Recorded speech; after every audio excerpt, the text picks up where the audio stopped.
بخاری اور مسلم دونوں میں حدیث ہے کہ اللہ کا ذکر کرنے والا زندہ کی مثل ہے اور ذکر نہ کرنے والا مردہ کی مثل ہے، یعنی وہ زندہ لاش ہے جو اللہ کا ذکر نہیں کرتا۔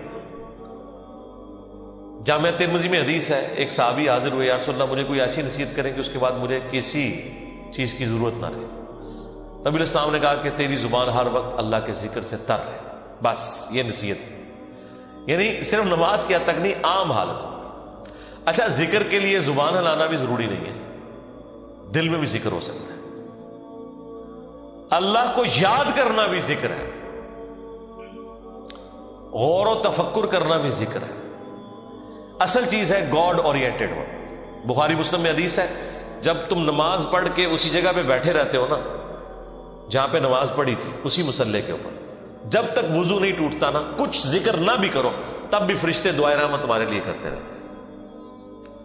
حتیٰ کہ بخاری مسلم میں آیا کہ جو شخص نماز کے انتظار میں ہے نا، اللہ تعالیٰ اسے بھی نماز کے اندر ہی شمار کر لیتا ہے۔ دیکھیں اللہ تعالیٰ کی رحمت ہے، یعنی یہ تو ایک نہ ختم ہونے والا سلسلہ ہے۔ بخاری مسلم دونوں میں حدیث ہے، میں اپنے بندے کے گمان کے قریب ہوں جیسا کہ میرے بارے میں گمان کرے۔ جب وہ مجھے دل میں یاد کرتا ہے میں اسے دل میں یاد کرتا ہوں، جب وہ مجھے کسی مجلس میں یاد کرتا ہے نا تو میں اس سے بہتر مجلس میں اسے یاد کرتا ہوں۔ جب وہ میری طرف ایک بالش بڑھتا ہے میں اس کی طرف ایک ہاتھ بڑھتا ہوں، جب وہ میری طرف چل کے آتا ہے میں اس کی طرف دوڑ کر آتا ہوں۔ تو یہ حدیث قدسی ہے بخاری مسلم دونوں میں، اور اسپیسیفکلی یہ قرآن حکیم کی درس و تدریس کے حوالے سے ذکر ہوا تھا کہ ایسی مجلس میں فرشتے حاضر ہوتے ہیں، اور جب اللہ کے پاس جاتے ہیں، حالانکہ اللہ جانتا ہے پھر بھی پوچھتا ہے کہ میرے بندوں کے پاس گئے تھے کس حالت میں پایا، وہ بتاتے ہیں یہ حالت تھی۔ پھر اللہ تعالیٰ پوچھتا ہے مجھ سے کیا مانگ رہے تھے، فرشتے بتاتے ہیں کہ بندے جنت مانگ رہے تھے۔ اللہ تعالیٰ پوچھتا ہے کیا جنت دیکھی انہوں نے، کہتے ہیں نہیں، اگر دیکھ لیتے تو اس سے بھی زیادہ مانگتے۔ اور کیا کہتے تھے، جہنم سے آزادی مانگ رہے تھے، کیا جہنم دیکھی میرے بندوں نے، نہیں، اگر دیکھ لیتے اس سے بھی زیادہ اشد و مت سے مانگتے۔ اللہ تعالیٰ فرماتا ہے تم گواہ ہو جو میں نے سب کو معاف کر دیا۔ اچھا، وہ فرشتے کہتے ہیں یا اللہ ایک بندہ ایسا تھا جو ویسے ہی وہاں پہ آ گیا تھا، اس کی نیت نہیں تھی لیکن وہ ان کی مجلس میں بیٹھا تھا۔ اللہ تعالیٰ فرماتا ہے کہ یہ لوگ ہی ایسے ہیں کہ جو ان کی مجلس میں بھی بیٹھ جائے گا ان کو بھی میں نے بخش دیا۔ وہ جو کہہ رہے ہوتے ہیں نا غوث پاک کے درس میں بھی اگر کوئی بیٹھ گیا، کہانیوں میں نہیں میرے بھائی، درس قرآن میں، وہ چاہے غوث پاک دے رہے ہو یا کوئی انجینئر پاک دے رہے ہو یا کوئی ڈاکٹر پاک دے رہے ہو، اگر اخلاص کے ساتھ کوئی اللہ کا ذکر کر رہا ہے، خالص توحید بتا رہا ہے، قرآن و سنت کی تعلیمات بتا رہا ہے، اس کی مجلس میں بیٹھنے والے کے لیے جنت کا راستہ آسان ہو جائے گا۔ وہ تو حدیث ہے صحیح مسلم کے اندر کہ جو علم کے راستے پہ چلتا ہے اللہ تعالیٰ جنت کا راستہ اس کے لیے آسان کر دیتا ہے۔ یہ تو بالکل اسٹیبلش چیز ہے۔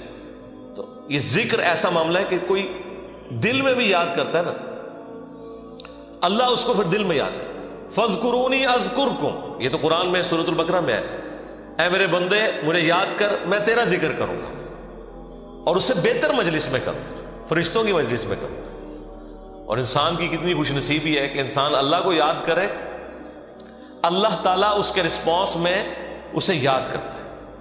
انسان کا اللہ کو یاد کرنا یہ چھوٹی چیز ہے، اللہ کا اپنے بندے کو یاد کرنا یہ بڑی چیز ہے۔ ہاں، سنن ابن ماجہ میں حدیث ہے، اور یہ تعلیقاً امام بخاری بھی یہ حدیث لے کے آئے ایک چیپٹر کی ہیڈنگ میں، اور یہ اتنی رکت انگیز حدیث ہے کہ اس حدیث کو میں نے اپنے اسکار کارڈ میں بھی شامل کیا ہے کہ میں اپنے بندے کے ساتھ ہوتا ہوں اس وقت جب وہ میرا ذکر کر رہا ہوتا ہے اور اس کے ہونٹ میرے ذکر کی وجہ سے ہل رہے ہوتے ہیں۔ زبان سے ذکر کرنا یہ سب سے افضل ذکر ہے، کیونکہ اس میں آپ کی زبان، اعضاء، دل، دماغ سب کچھ شامل ہو جاتا ہے۔ دل میں بھی ذکر کرنے کا ثواب ہے لیکن زبان سے کرنا افضل ہے۔ اسی لیے آپ دیکھیں جو آبلیگیٹری چیزیں ہیں وہ اللہ تعالیٰ نے زبان کے ساتھ جوڑ دی ہیں، یعنی نماز آپ دل میں نہیں پڑھ سکتے، زبان سے پڑھنی ہے، اور کم از کم اتنی آواز سے کہ وہ خود آپ محسوس کر رہے ہو۔ محسوس سے مراد یہ نہیں ہے کہ 10 نمازی دیر تک سن رہے ہیں، نہیں، محسوس سے مراد ہے کہ آپ کو فیل ہو رہا ہے کہ آپ کو اپنی زبان سے پڑھ رہے ہیں۔ اس طریقے سے جانور قربان کرنا ہے تو تکبیر اتنی آواز سے کہنی ہے کہ آپ کے کان خود سن رہے ہو۔ جو آبلیگیٹری چیزیں ہیں وہ اللہ تعالیٰ نے زبان کے ساتھ جوڑی ہوئی ہیں۔ زبان کا ذکر بہرحال دل کے ذکر سے افضل ہے. باقی ریاکاری والا جو ایشو ہے وہ ہر شخص کا ایک پرسنل معاملہ ہے, کسی کے اوپر ہم فتویٰ نہیں لگاتے. لیکن جو اللہ تعالیٰ نے اوبلیگیٹری نمازیں رکھ دی ہیں وہ تو اتنی اعلانیاں رکھی ہوئی ہیں کہ خود بخود ریاکاری کا چانس ہے, تو وہ ریاکاری نہیں ہے. بعض اوقات شیطان کسی کو وسوسہ دلاتا ہے میں جماعت سے نماز پڑھوں گا یا مسجد میں زیادہ دیر بیٹھوں گا تو باقی لوگ کہیں گے کہ جی یہ لوگ بڑا نیک ہو گیا ہے, تو اس سے میرے دل میں تکبر آ جائے گا. یہ شیطانی وسوسہ ہوتا ہے نا, اس طرح نہیں سوچنا کبھی بھی. آپ نے خالص رہنا ہے. صحیح مسلم میں حدیث ہے, صحابہ کرام نے کہا یا رسول اللہ بعض اوقات ہم نیکی کا کوئی کام کرتے ہیں حالانکہ پوری نیک نیتی سے کر رہے ہوتے ہیں, یہ نیت نہیں ہوتی کہ لوگ ہماری تعریف کریں, لیکن پھر بھی لوگ تعریف کر دیتے ہیں اور وہ ہمیں اچھی بھی لگتی ہے. ظاہر تعریف کسے بری لگتی ہے, تو کیا یہ ریاکاری ہے؟ آپ نے فرمایا نہیں, یہ ریاکاری نہیں ہے, بلکہ یہ دنیا میں اللہ تعالیٰ کا انعام ہے اپنے بندے کے لیے کہ کسی بندے کی تعریف کوئی کر دے. لیکن دوسری طرف نبی علیہ السلام نے اس بندے کے لیے یہ کہا ہے کہ کسی کے منہ پہ ایسی تعریف نہیں کرنی ہے کہ وہ تکبر کے اندر مبتلا ہو جائے.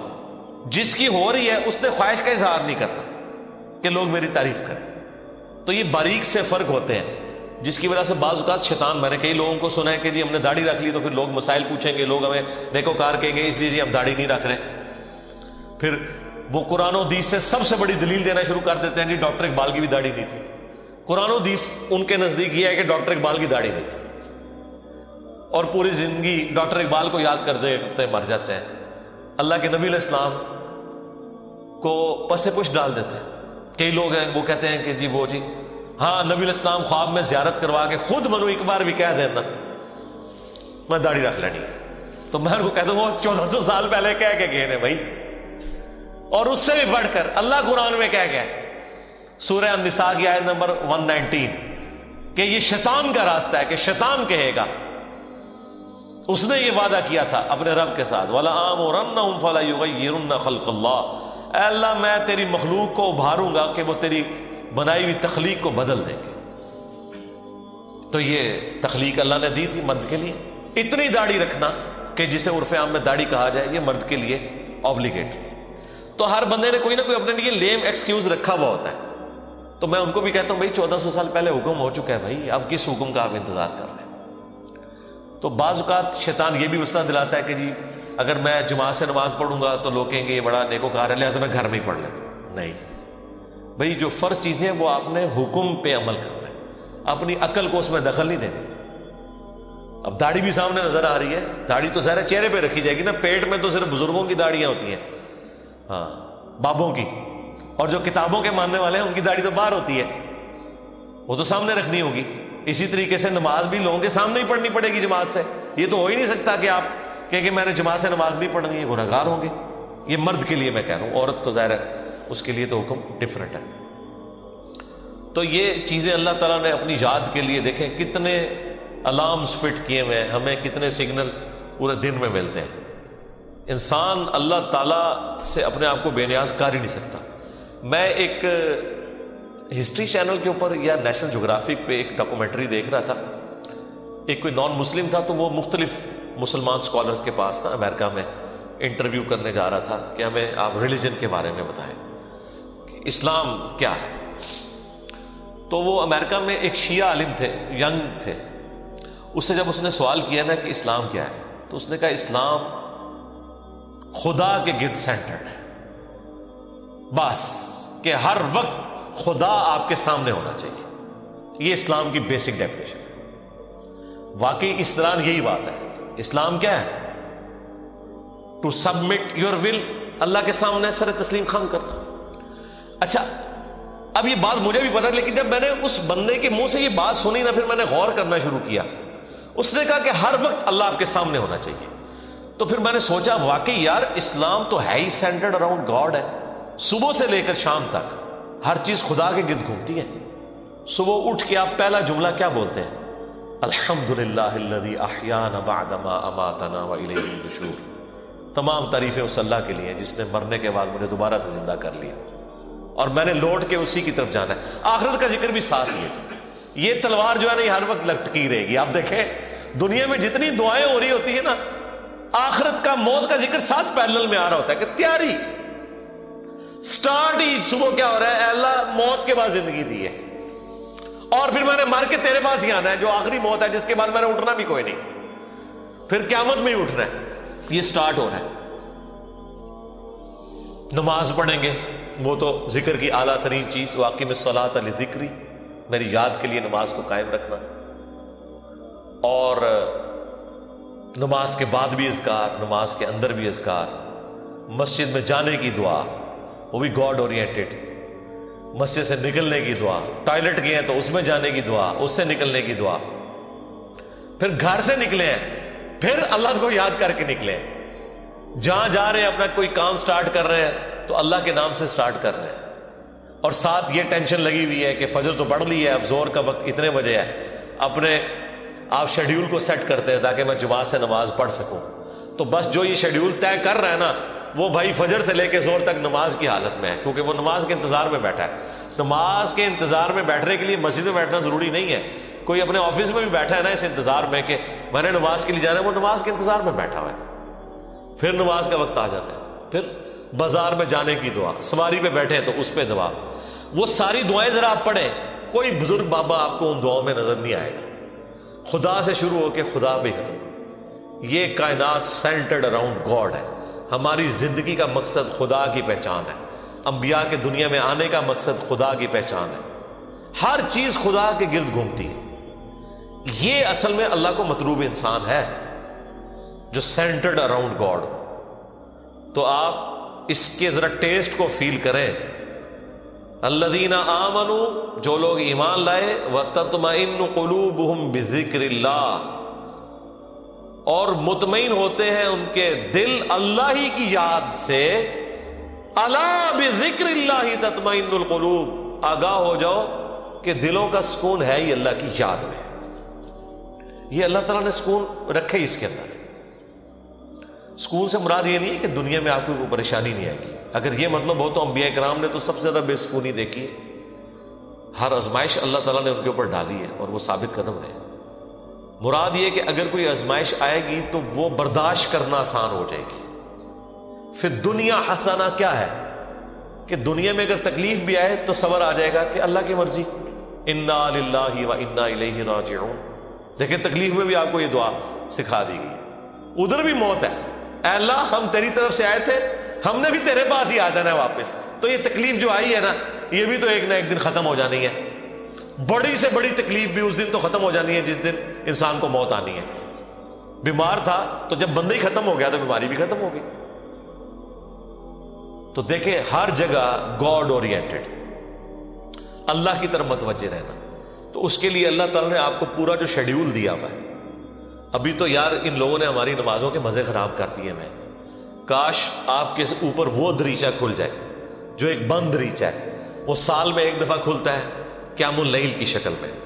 لیکن اگر آپ امیجن کریں کہ دنیا میں جتنی بھی مساجد ہیں ان کے اندر جہری نمازوں میں قرآن الف لام میم سے شروع ہو کے یا سورہ فاتحہ سے شروع ہو کے والناس تک پورا سال چلے، ایک ایک رکوع، ایٹ لیسٹ ایک ایک رکوع، کتنا ٹائم لگ جائے گا؟ اگر یہ نماز 7 منٹ میں ختم کرتے ہیں وہ 20 منٹ میں ہو جائے گی یا 15 منٹ میں۔ ایک رکوع مغرب کے اندر پہلی رکعت میں، دوسرا رکوع مغرب کی دوسری رکعت میں، پھر عشاء کی رکعت میں اس سے اگلے والا رکوع، اور اس کی دوسری رکعت میں اس سے اگلا، اور اس طریقے سے فجر میں۔ یہ 6 رکعتیں جو ہیں آپ کی جہر، 2 مغرب، 2 عشاء اور 2 فجر، ان میں قرآن پورے سرکل میں چلتا رہے۔ آپ کو عربی آتی ہے نہیں آتی اس سے کوئی فرق نہیں پڑتا، آپ کا سمارٹ فون آپ کے ہاتھ میں ہو اور ترجمے والا قرآن آپ نے اس پہ کھولا ہوا ہو۔ میں نے تو اس کا ثبوت بھی دے دیا بخاری سے کہ ذکوان تابعی حضرت عائشہ کا غلام تھا جو انہیں قیام اللیل رمضان میں کروایا کرتا تھا، وہ حافظ نہیں تھا تو وہ مصحف ہاتھ میں پکڑتا تھا، اما عائشہ اس کے پیچھے رمضان کا قیام کرتی تھی۔ اس کا مطلب ہے سننے میں زیادہ آسانی اور مزہ آتا ہے بجائے خود پڑھنے کے۔ تو یہ حدیث امام بخاری نے ایک چیپٹر کی ہیڈنگ میں لی ہے اور اس کی پوری سند سنن الکبریٰ البیہقی اور مصنف ابن ابی شیبہ میں موجود ہے۔ بلکہ مصنف ابن ابی شیبہ میں تو یہاں تک ہے کہ انس ابن مالک اور باقی صاحب کے بارے میں کہ انہوں نے پیچھے قرآن اٹھایا ہوتا تھا، سامنے حافظ کھڑا ہوتا تھا اور وہ سنتے بھی تھے دیکھ کے، اور اگر کہیں غلطی ہوتی تھی تو غلطی کو پکڑتے تھے، اور اٹھانے کا فائدہ یہ ہے کہ کنسنٹریشن آپ کی رہتی ہے۔ انہوں نے کتنا ظلم کیا ہے کہ ہم سے قرآن چھین لیا۔ مغرب، عشاء اور فجر کی نمازیں واللہ اس لیے نہیں تھی کہ آپ نے صرف رکعتیں پوری کرنی ہے، یہ آپ کے اندر فیول ڈالنا تھا کہ جب آپ جہرن قرآن سنیں گے تو آپ کی پروگرامنگ ہوتی رہے گی۔ ہم کیا سنتے ہیں؟ وہی رٹی رٹائی آخری 10 صورتیں یا چند صورتوں کی آخری آیات، سورہ بقرہ کی آخری آیات، سورہ حشر کی آخری آیات، وہی جو مولویوں نے رٹی ہوئی ہے۔ یار اگر حافظ قرآن نہیں بھی آپ کا امام مسجد، کوئی مسئلہ نہیں، وہ مصحف اٹھا کے پڑھ لے، کوئی مسئلہ نہیں، قرآن دیکھ کے تو پڑھنا اس کو آتا ہے نا، قاری ہے، مصحف اٹھا کے پڑھے۔ لیکن آپ ذرا امیجن کریں کہ آپ کی نماز کا لیول کیا ہوگا کہ آپ کو اگلی نماز کا انتظار رہے گا کہ بھئی، اور آپ یہ کوشش کریں گے کہ آپ کی نماز نہ چھوٹے، وہاں سے رکوع اگلا سٹارٹ۔ بلکہ میں تو کہتا ہوں گورنمنٹ لیول پہ یہ ہونا چاہیے کہ ایک اجتماعی نظم کوئی قائم کرے، اجتماعی نظم ہو پورے ملک میں، عید کی رات کو اگلا قرآن سٹارٹ ہو جائے، گورنمنٹ کی طرف سے شیڈیول ہو کہ بھئی اب یہ اگلا قرآن سٹارٹ ہو گیا، اتنے رکوع ہیں، 6 رکوع کور ہوتے ہیں نا، اگر آپ 6 جہرن رکھتے رہے تو آلموسٹ کوئی 520 کے قریب رکوع بنتے ہیں۔ ان کو ڈیوائیڈ کر لیں تو پورے ملک کے اندر ختم قرآن بھی ایک ہی دن ہو رہا ہو، شمسی اعتبار سے رکھ لیں، تاکہ کوئی شخص دوسرے شہر میں بھی چلا گیا ہے اسے یہ یقین ہو کہ ہاں جی میں فلاں مسجد میں جاؤں گا تو شیڈیول ایک ہی چل رہا ہے۔ یہ ہم نے دنیاوی کئی معاملات میں اپنے آپ کو مینج کیا ہوا ہے اس طریقے سے۔ دیکھ لیں KFC آپ امریکہ سے کھائیں، آپ سعودیہ سے کھائیں، آپ جیلوں میں بیٹھ کے کھائیں، آپ کی آنکھوں میں پٹی بندھی ہوئی ہو، آپ کھا کے بتا دیں گے کہ آپ KFC کا چکن کھا رہے ہیں، اس سے قطع نظر کہ آپ دنیا میں کہاں بیٹھے ہوئے ہیں۔ 66,000 آؤٹ لیٹس ہیں ان کی دنیا میں، یہ بھی پرانا فگر ہے، اب تو پتہ نہیں اس سے زیادہ ہی نہ ہوگی ہوں، ایک ذائقہ دیا نا پوری دنیا کے اندر انہوں نے۔ اس طرح کے کئی شیڈیول ہیں، اور اگر یہ تھوڑی سی ایفرٹ پٹ کر لی جائے تو سرکار آپ کو کوئی اپنے بچوں کو توحید سکھانے کی ضرورت نہیں ہے، توحید خود بخود وہ سیکھ جائیں گے، پورے دورہ قرآن بھی نہیں ہوگا، انہیں پتہ چل جائے گا کہ سب کچھ فراڈ چل رہا ہے، قرآن تو کوئی اور ہی بات کرتا ہے۔ یہی وجہ ہے کہ جو غیر مسلم ملکوں میں لوگ جاتے ہیں نا، وہاں جب ان کا نان مسلم لوگوں سے واسطہ پڑتا ہے تو پھر ان کو بھی تھوڑی شرم آتی ہے کہ یار وہ جب پوچھتے ہیں ہاں جی اسلام کیا، وہ کہتے ہیں ہم تو پتہ ہی کچھ نہیں، پھر قرآن ترجمے سے پڑھتے ہیں تو آپ دیکھتے ہیں کہ یہاں داڑھی بھی نہیں ہوتی، وہاں سے داڑھی بھی رکھ کے آ جاتے ہیں، نماز بھی شروع کر دیتے ہیں، قرآن بھی پڑھ لیتے ہیں اور گمراہ بھی ہو جاتے ہیں۔ یعنی ادھر والوں کی نظر میں وہ کہتے ہیں یار یہ کیا کہانیاں تم لوگوں نے، دین قرآن میں تو یہ کچھ اور لکھا ہوا ہے۔ تو اگر یہ شیڈیول گورنمنٹ کر دے، یہ کوئی مشکل کام ہے؟ مجھے بتائیں۔ چلے پردہ رکھنے کے لیے اگر کوئی جعلی حافظ بھی ہے، گورنمنٹ کہہ دے کہ ٹھیک ہے جی مصحف اٹھائیں، مصحف اٹھا کے پڑھیں، پردے کا پردہ رہ جائے گا۔ اگر کسی کو یہی ہے کہ میں تو حافظ بن کے یہاں بھرتی ہوا تھا، ہے کوئی نہیں تھا، کوئی مسئلہ نہیں ہے، مصحف اٹھا کے پڑھیں، پیچھے بھی لوگ ایئر فلائٹ موڈ میں دیکھیں اور ترجمے والا قرآن کھولیں۔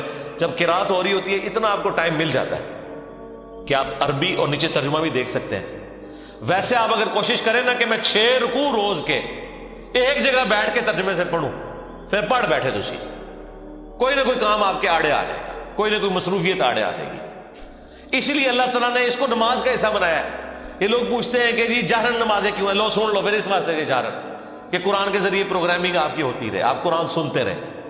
اور ابھی تو میں آپ کو یہ بتا ہی نہیں رہا کہ نبی علیہ السلام کی نماز کتنی لمبی ہوتی تھی، فجر کی ایٹ لیسٹ 40 منٹ کی آپ کی فجر کی نماز ہوتی تھی۔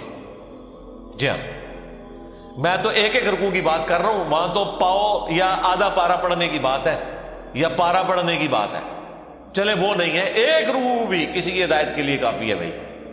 6 رکوع تو کور ہو گئے نا، 6 رکوع کا مطلب ہے کہ ایک پاؤ سے زیادہ اس کا پارا ہو گیا، ہر 4 دن کے اندر ایک پارا ختم ہو جایا کرے گا، ہر 4 دن کے اندر ایک پارا۔ تو اس کا مطلب ہے کہ یہ ایک مہینے کے اندر آلموسٹ کتنے پارے ہو جائیں گے جی؟